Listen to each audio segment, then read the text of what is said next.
হ্যাঁ স্যার বলেন, এত আর্জেন্টলি কল করে কেন ডাকলেন? দেখেন, আপনার ছেলে স্কুলে অনেক শয়তানি করে, সবাইকে বিরক্ত করে। বিরক্ত তো এ বাড়িতেও করে। আমি কি কখনো আপনাকে কল করে ডেকেছি?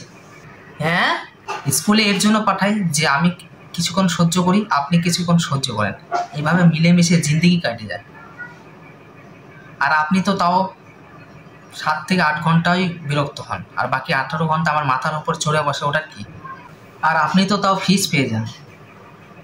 আর আমাকে দেখেন, উল্টা ওর উপর টাকা ঢালতে লাগে ওকে পালার জন্য। এবার বলুন, কার দুঃখ বেশি, আমার না আপনার?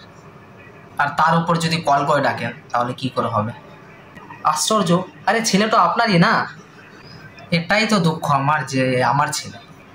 আমি তো চাই কেউ একে গোদ নিয়ে নেয়, কিন্তু কি করবো, এই যদি আমার নিজের ছেলে না হতো আমি নিজে একে গোদ নিতাম না।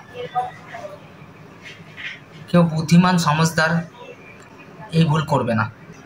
আমার আপনার বুদ্ধির উপর একটু ডাউট আছে, আপনি কি গোদ নেবেন? হ্যাঁ, কি উল্টাপাল্টা কথা বলবেন, কোনো নলেজই নেই।